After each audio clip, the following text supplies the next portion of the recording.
Senti o ar mudar atrás de mim.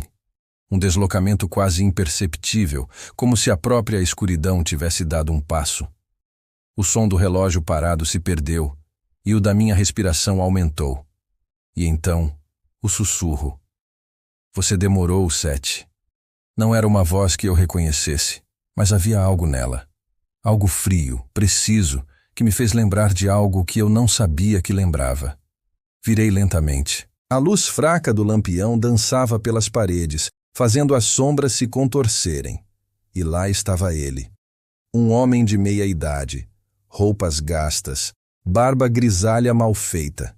Tinha um cansaço antigo nos olhos, o tipo de olhar de quem já viu mais do que deveria. Ele não tinha uma arma. Tinha algo pior. Conhecimento. Quem é você? Perguntei, sem baixar a guarda. Ele sorriu, um sorriso que parecia doer. Alguém que devia ter morrido junto com os outros. Que outros? As 6 crianças, disse ele sem hesitar. As 6, antes de você. Um silêncio pesado desceu entre nós. A casa parecia conter a respiração. Você está confundindo as coisas. Eu não lembro de nada disso. Eu sei. Fizeram isso com você. Apagaram. Reescreveram. O que sobrou é um amontoado de ecos. Mas você nunca deixou de ser o que era. Ele deu um passo à frente, devagar, e eu não me movi. Parte de mim queria ouvi-lo. Ele olhou em volta, como se as paredes tivessem ouvidos. Quando o coronel destruiu a máquina, tudo devia ter acabado. Jonas tentou consertar o erro, mas foi tarde demais. A fusão. Ela se completou dentro de você. Todas as personalidades, todos os fragmentos.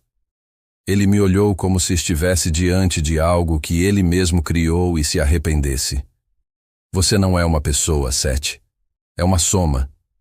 Aquelas palavras entraram em mim como lâminas, sem grito, sem raiva, apenas o eco delas reverberando no escuro. E você? Perguntei. Quem era lá dentro? O chefe de pesquisa, respondeu ele baixando a cabeça. O nome do projeto era Éden, mas o nome real, o que nunca foi registrado, era outro. Ele me encarou e vi o terror em seus olhos. Chamávamos de os 7 pecados. A chuva lá fora aumentou. Os 7 pecados. O nome grudou na minha mente como uma verdade esquecida. De repente, todas as coincidências se alinharam, mas havia algo que ele ainda não dizia, algo que o fazia tremer. Por que está me contando isso agora? Ele respirou fundo. Porque eles voltaram a ativar o projeto. O projeto morreu com Jonas. Jonas morreu. Mas não o projeto. E agora há alguém novo no comando. Quem? Ele demorou a responder. Luxúria. A forma como ele disse o nome me deu um calafrio. Ele não falava de uma mulher. Falava de uma entidade. Ela quer você de volta, Seth. Você é a chave para reabrir o ciclo. E quando o ciclo se fechar, todos os outros acordarão. A chuva parou. De repente. Foi quando ouvi o ruído da cozinha. Um estalo metálico. Depois outro. O homem me olhou, pálido. Não era para eles acharem a gente tão rápido. Antes que eu pudesse reagir, a luz se apagou. O relógio voltou a andar. 7:07. Uma batida seca na porta da frente. Depois outra. E uma terceira. 3 batidas. Como um ritual. O homem me puxou pelo braço. Pela janela dos fundos. Agora. Mas a porta se abriu sozinha. E ela entrou. Alta, elegante, um casaco escuro. Pele pálida, olhar calmo demais. Luxúria.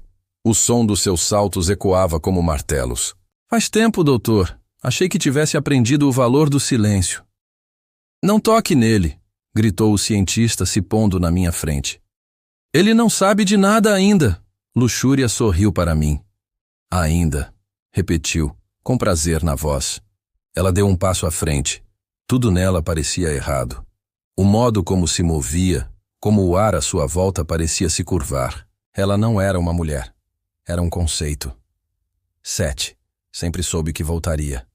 O cientista puxou um revólver velho. Luxúria nem piscou. Isso é inútil. Metáforas não me matam. O homem atirou. Um estrondo. Mas o corpo dela se dissipou em sombra, reaparecendo a 2 passos, ilesa. Você nunca entendeu o que criou, sussurrou ela. 2 homens encapuzados avançaram. Um deles segurou o cientista pelo pescoço, levantando-o do chão. Eu agi por instinto. Corri, saltei sobre a mesa, empurrei a janela. Vidro estilhaçado. Chuva fria. Rolei no pátio. Lá dentro, ouvi o grito. Corre, Sete! Ela não pode te pegar enquanto não fechar o círculo. A última coisa que vi foi Luxúria se aproximando dele. Ela encostou a mão no peito do homem e sussurrou algo. E ele parou. Literalmente. Parou de existir. Corri até o limite das minhas forças. Quando parei, estava a quilômetros de distância, sob a marquise de uma estação de trem abandonada. As mãos tremiam. No bolso encontrei um papel que o cientista deixou cair. O círculo só se fecha quando o espelho for quebrado. E abaixo, o número da minha pulseira. A madrugada passou. Ao amanhecer, percebi que na parede onde eu me encostara, havia um círculo desenhado em carvão. O mesmo símbolo. Dentro dele, 2 palavras. Você lembra. Então, uma imagem atravessou minha mente. 7 crianças numa sala branca, cabos nas cabeças. Um homem de jaleco sorrindo. E uma voz dizendo: a perfeição não nasce. É construída. Acordei de pé, suando frio. O sol já havia subido, mas dentro de mim só havia noite. E eu sabia, a partir dali, não havia mais volta. O que você faria no meu lugar?